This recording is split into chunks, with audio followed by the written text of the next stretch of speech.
제가 지난주에 이쪽 서부 지역에 우리 한인연합감리교회 서부 지역 목회자 수양회를 다녀왔는데요.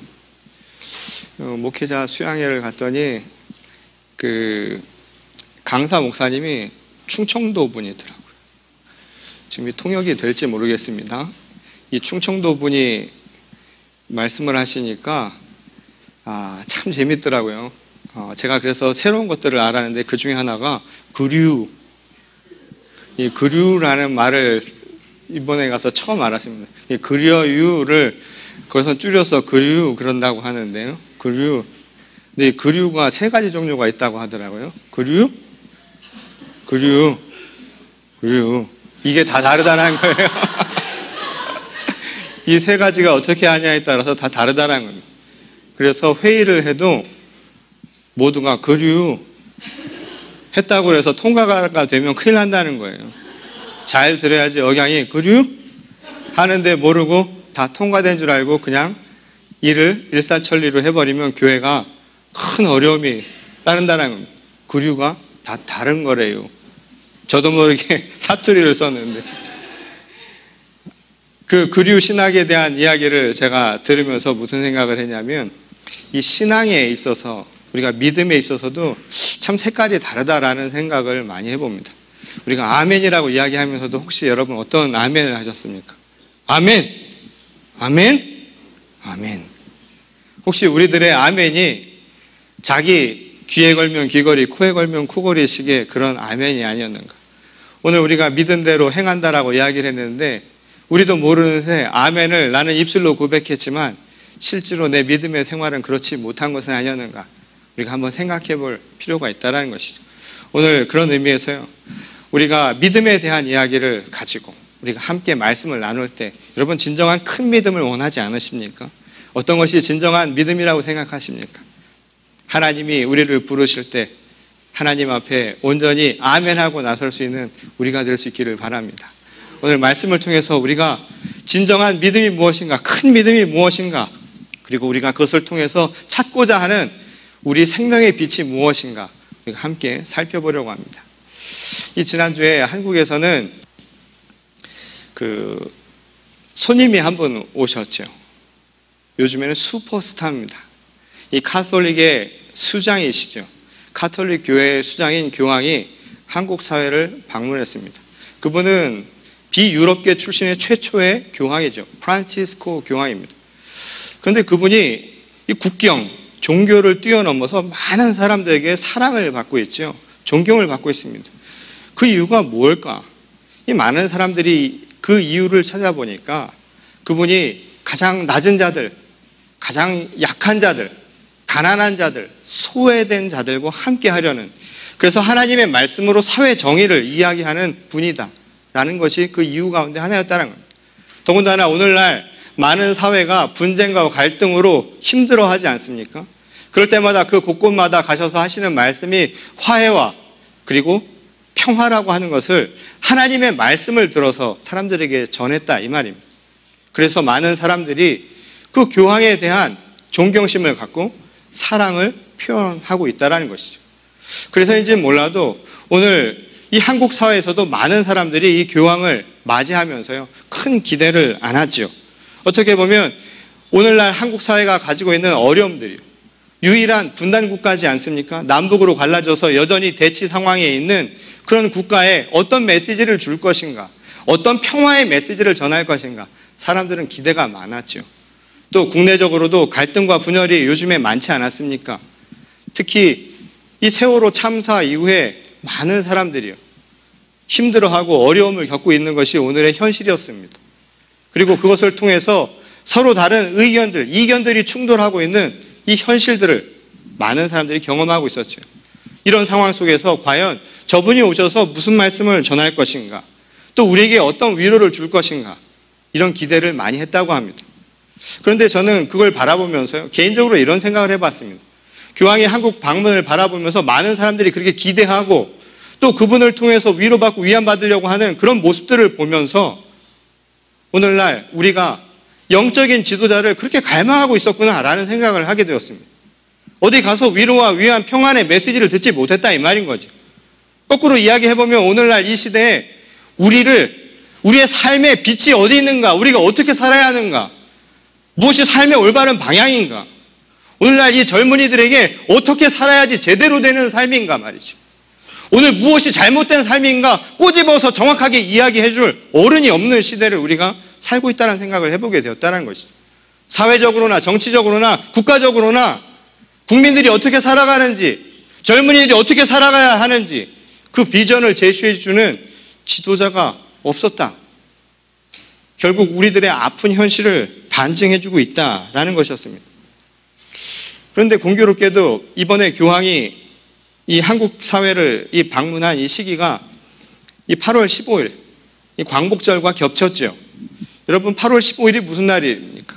우리 민족이 이 민족 최대 굴욕이죠. 일제의 식민 지배를 벗어난 해방된 날이 바로 광복절입니다. 그런데 이 광복이란 말이 빛을 되찾는다라는 한자어로 되어 있지 않습니까? 빛을 되찾는 거죠. 그래서 우리가 만세를 부르고 기뻐했던 것 아닙니까? 민족의 새로운 혼, 정신을 되찾아서요, 주체를 다시 회복해서, 주권을 회복해서 우리가 기뻤던 것 아닙니까? 근데 이 교황이 오면서 많은 사람들이요, 또 다른 빛을 회복하기를 원하는 것 아닌가, 이런 생각을 해보았습니다.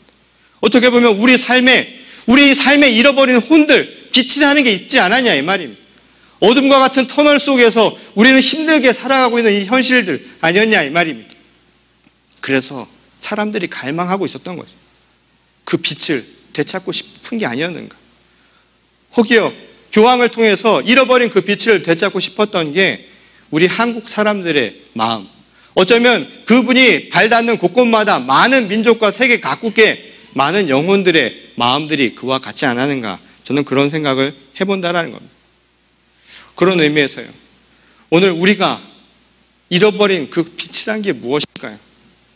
그리고 오늘 우리가 믿음이라고 하는 것을 통해서 우리가 얻고자 하는 게 과연 무엇인가? 오늘 그에 대한 이야기를 오늘 본문 말씀을 통해서 살펴보려고 합니다. 오늘 본문 말씀은 한 여인에 대한 이야기를 우리에게 가르쳐 주죠. 사회적으로 소외된 이방인 여인입니다. 가나안 여인이죠. 그 가나안 여인이 겪었던 이야기를 우리에게 전하면서 그 여인의 믿음에 대한 이야기, 그리고 그 여인이 했던 그 빛이란 게 무엇인가, 그것을 우리에게 가르쳐 줍니다. 예수께서도 오늘 본 말씀을 보면 그 여인에게 뭔 얘기를 하십니까? 내 믿음이 크도다 라고 이야기를 하시죠. 과연 큰 믿음이 무엇인가? 그리고 그것을 통해서 그가 얻은 진정한 빛, 진정한 믿음의 열매는 무엇인가? 오늘 우리가 그것을 살펴보려고 합니다. 오늘 본문의 말씀은 아주 간단한 내용이죠. 그러나 이해가 어려운 말씀들이 그 안에 담겨져 있죠. 오늘 본문 말씀을 보면 이 예수께서 이 시돈과 두로라고 하는 이 가나안 지역의 한 지방을 가신다라는 이야기를 이 여인이 듣습니다. 이 당시 그 지역은 이방인들이 많이 머물던 지역이었고 역사적으로 유대인들과 상당히 먼 지역이었습니다. 정서적으로 그리고 심리적으로 먼 지역이었죠. 그 서로 간에 좋은 관계를 유지하지 못하고 있었던 지역이었습니다. 근데 그 지역에 예수님께서 가신다고 하자 이 여인이 달려나가죠. 왜 달려나갔습니까? 예수께 달려나간 이유는 오직 한 가지였습니다. 그 여인에게는 한 딸이 있었는데 그 딸이 귀신 들려 있었다라는 것이었죠. 이 당시에는 귀신 들린 여러 가지 이유가 있었을 겁니다. 예를 들어서 몸이 많이 아프면요, 알 수 없는 병에 걸리면 그 당시에는 그것이 병에 걸린 것이 아니라 귀신 들렸다라고 사람들은 생각하고 있었던 시대였습니다. 그러니 이 여인이 예수께 나간 이유는 다른 게 아니라 이제 죽어가는 딸을 위해서, 생명을 살리기 위해서 예수님을 찾아간 거죠. 이미 이 여인도 예수님에 대한 이야기를 많이 들었을 겁니다. 당시 예수께서 여러 지역을 다니시면서 죽은 자를 살리시고요, 병든 자를 고치시고, 그리고 많은 사람들에게 음식을 나눠주었던 이 기적의 사건들을 이 여인도 알고 있었을 겁니다. 무엇보다 예수께서 이 땅에 오신 하나님의 아들이라고 하는 것을 공공연히 이야기하고 또 많은 사람들이 그렇게 믿고 있었다는 사실도 아마 이 여인이 알고 있었을 겁니다. 그러니 지푸라기라도 잡는 심정으로 지금 그분에게 나갔던 것이죠. 그리고 그분에게 자신의 딸을 살려달라고, 그래서 좀 고쳐달라고 그 이야기를 하기 위해서 이 여인이 예수님을 찾아 나서게 된다는 겁니다. 어떻게 보면요, 이 여인은 상당히 큰 결심을 해야만 했던 겁니다. 왜냐하면 이방인이라고 하는 자기의 신분, 또 유대 사회에서 여성이라고 하는 신분이 얼마나 낮은, 그래서 소외된 사람들입니다. 그럼에도 불구하고 자기가 그곳을 나갈 때는 그만한 용기를 가져야만 가능했던 일이죠. 내가 그곳에 가서 사람들에게 어떤 처우를 받을 것이고 어떤 취급을 받을 것인지 뻔히 알면서도 이 여인은 오직 자기 딸을 살리고자 하는 마음으로 갔다 이 말입니다. 그리고 그 여인이 가서 이야기를 하죠. 뭐라고 이야기를 했습니까? 긍휼히 여겨주십시오. 저에게 자비를 베풀어 주십시오. 우리를 불쌍히 여겨달라고 이야기를 했다 이 말입니다. 죽어가는 내 딸을 불쌍히 여겨주십시오. 죽어가는 내 딸을 바라보며 있는 우리를 불쌍히 여겨주십시오 라고 이야기를 했던 거죠.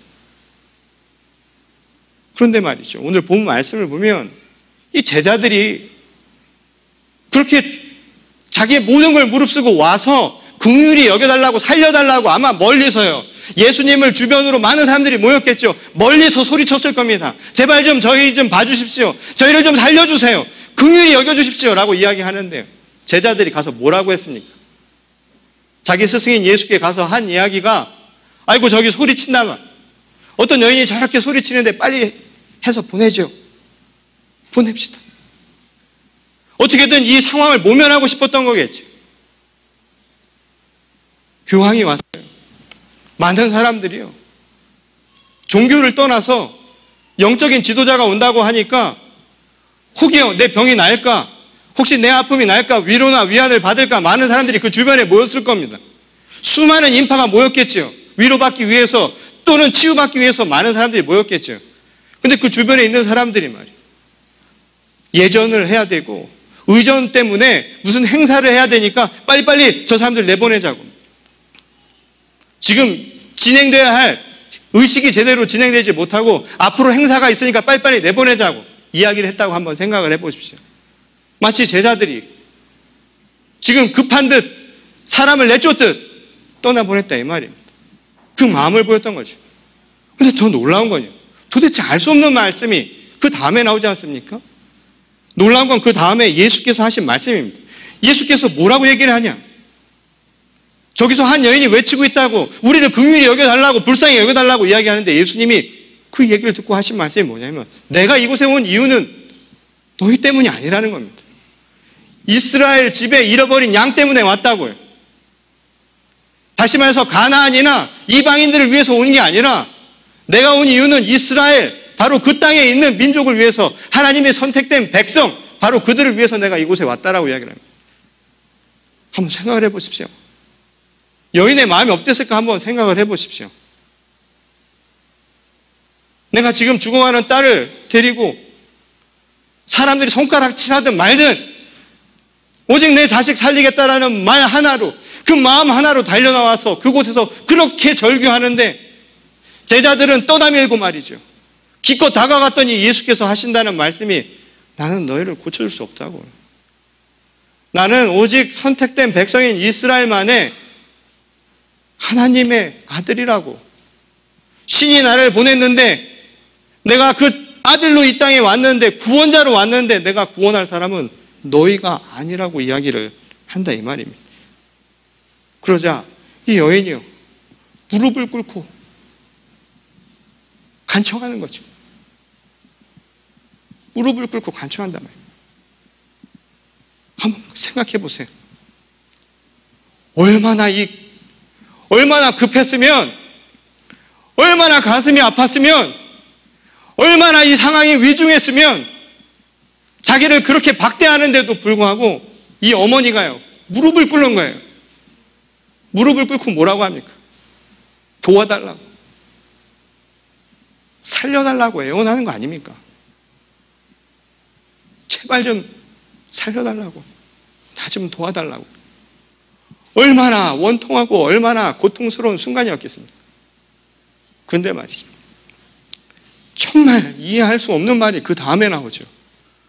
예수께서 그 상황을 그렇게 들으시고 여인이 거기서 무릎 꿇고 살려달라고 절규하고 도와달라고 하는데 오늘 본문 말씀에 보면 뭐라고 얘기합니까?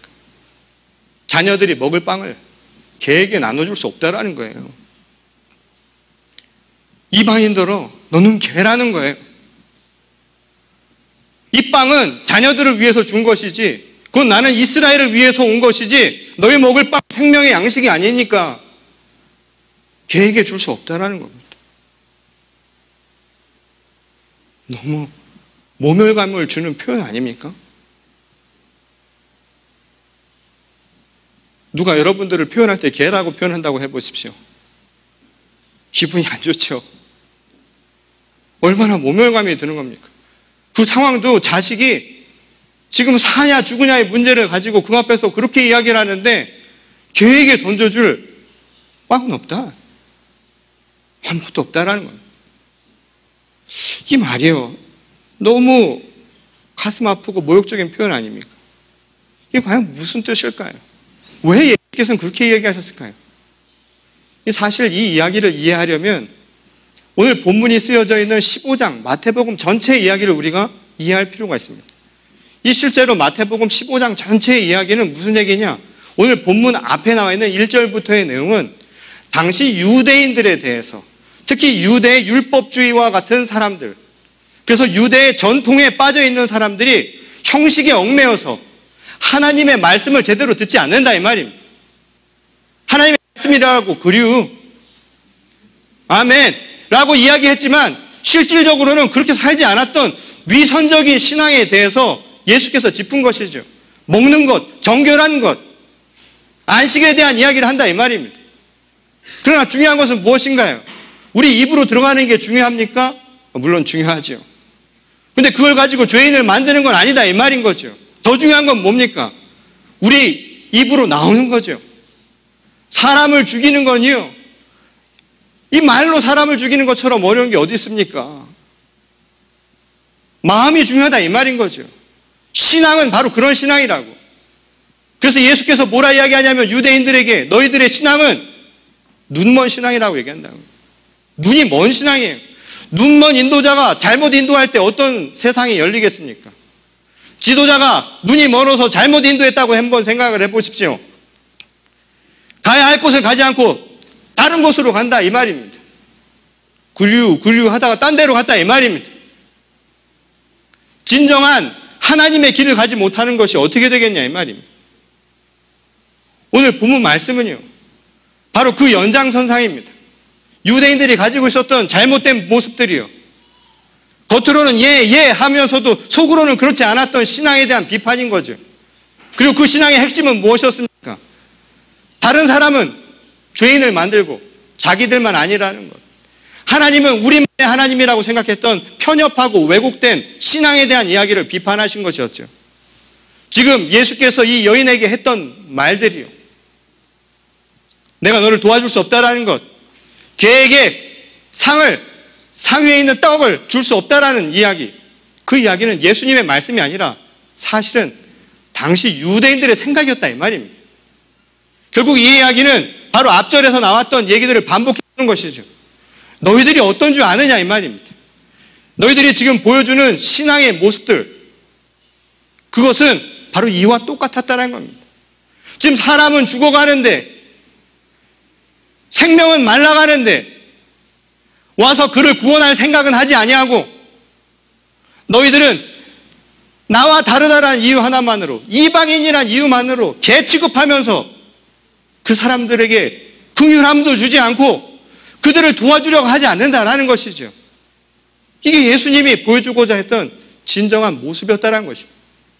오늘 그것을 알 수 있는 말이 바로 그 다음에 나오죠. 정말 더 놀라운 대답이 나오지 않습니다. 여러분 한 어머니로 생각해 보세요. 여기 어머니들 계시죠? 자식이 죽어가니까 가서 절규하면서 고통스럽게 이야기하는데 말이죠. 개라고 표현을 해서 나가라고 말이죠. 너에게 줄 것이 아무것도 없다라고 하는데 그런 표현 속에서도 이 어머니가 뭐라고 이야기를 합니까? 저는요.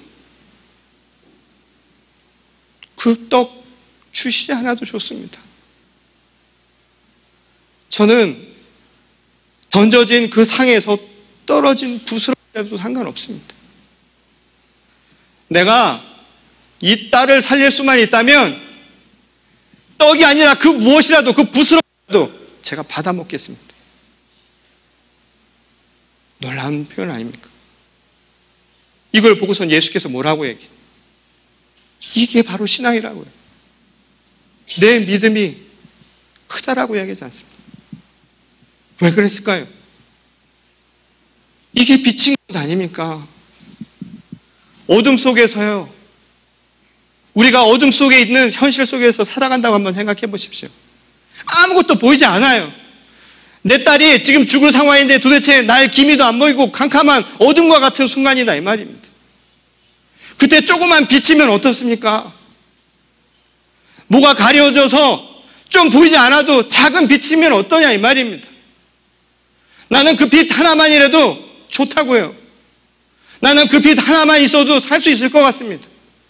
그 생명의 빛 하나면, 그 희망이면 나는 오늘 살 수 있다 이 말입니다. 오늘 그 빛이 무엇입니까? 당시에 말이죠, 예수 그리스도를 이야기하는 것이죠. 예수 그리스도가 이 땅 가운데 진정한 빛으로 온 것 아닙니까? 우리를 살리기 위해 오신 것 아닙니까? 우리는 왜 그리우도 없어요? 예수 그리스도가 우리를 살리러 이 땅에 오신 것 아닙니까? 그분이 진정한 빛 아닙니까? 그런데 사람들이 뭐라 이야기했는지 아십니까? 나사렛에서 뭐 선한 것이 나오냐 말이야. 목수가 무엇을 하느냐 이 말이야. 젓갈 것이 무엇을 하느냐고 그 빛을 막았다 이 말입니다. 수없이 막았어요. 생명의 빵인 그분을 막았습니다. 그런데 믿는 사람들은요, 다 막아서 그 빵이 다 보이지 않아도, 그 빛이 다 보이지 않아도 부스러기라도 나는 괜찮습니다. 난 예수님 그 한 분이면 예수님의 옷깃만 스쳐도 나는 날 수 있다는 믿음이 있는 사람이다 이 말입니다. 나는 그거로 충분합니다. 우리 인생에서 힘들고 어려울 때 말이죠, 뭘 많은 걸 줘서 우리가 기쁨이 있습니까?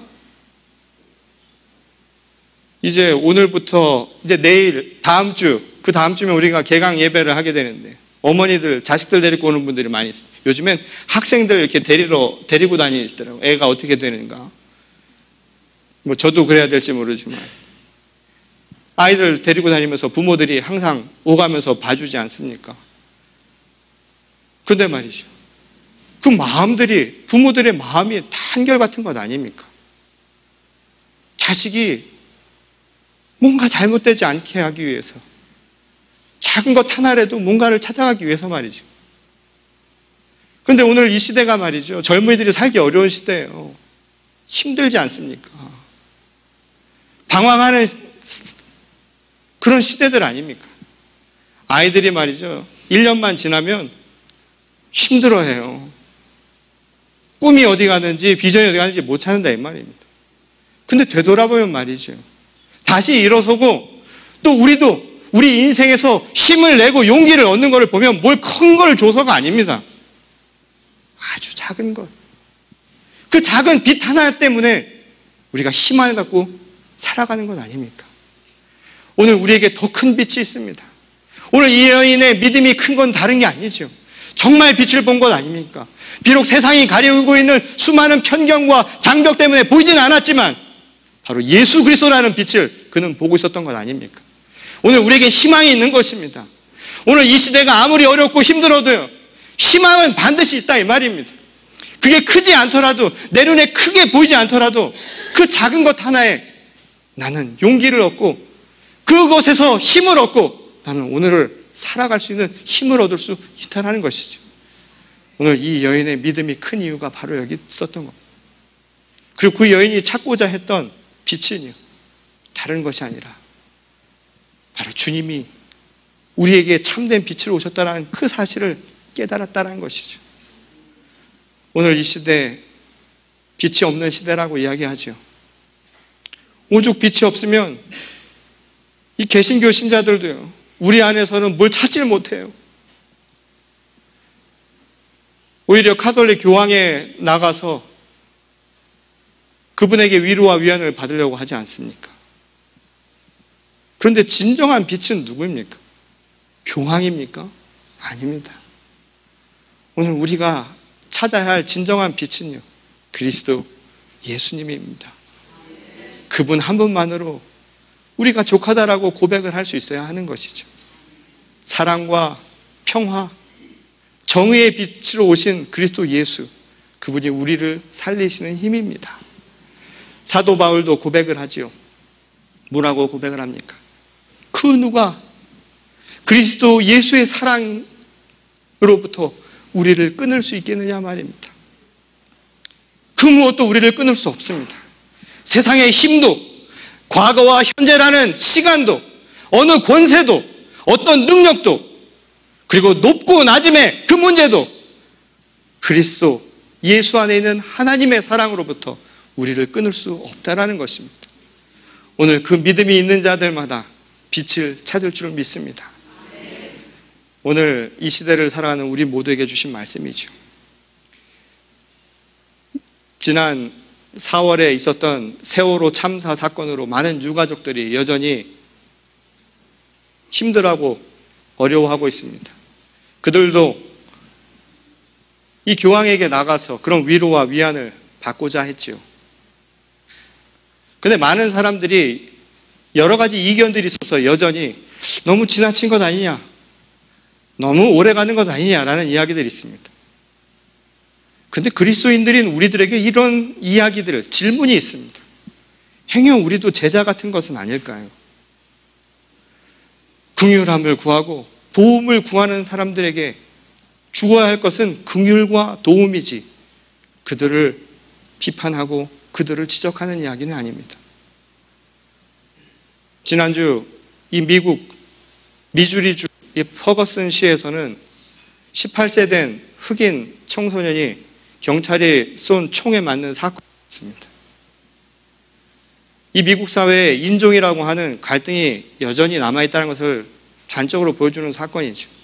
그리고 여전히 흑인들에 대한 또는 소수 인종에 대한 차별이 엄연히 존재하고 있는 현실입니다. 우리도 소수자로 살아가고 있는 사람들이죠. 세상의 장벽과 편견은 여전히 우리 가운데 있습니다. 이게 바로 우리의 현실입니다. 젊은이들은 신입생이 있는지 모르겠지만 대학 들어서 다 된 것 같죠. 천만의 말씀. 오늘 심한 얘기 할까요? 이제 시작이라는 거. 지금까지 힘들었죠. 더 힘들 거야. 아주 심한 얘기를 하는 거. 그러면 다 끝나면 괜찮을 것 같죠. 더 힘들다라는 거. 우리는 너무나 잘합니다. 그런데 이런 현실 속에, 이런 장벽 속에 여러분 어떻게 살아가시겠습니까? 오늘 우리에게 필요한 게 무엇입니까? 큰 믿음입니다. 그럼에도 불구하고 오늘 우리는 그 작은 빛, 비록 세상이 신경 쓰지 않는 그 부스러기 같은 신앙이라도 나는 그것을 주어서 오늘 그 믿음으로 오늘 이 시대를 살아가겠노라. 그게 바로 우리 믿음이 되어야 할 줄 믿습니다. 그래서 오늘 이 성전을 나갈 때는 하나님의 크신 은혜를 품에 안고 돌아가는 여러분 모두가 되기를 바랍니다. 세상이 그 무엇이나 이야기할지라도 오늘 참된 용기, 하늘로부터 오는 참 사랑의 빛을 안고 믿음으로 고백하며 나가는 저와 여러분 모두가 되시기를 주님의 이름으로 간절히 축원합니다. 우리 다 같이 기도하시겠습니다.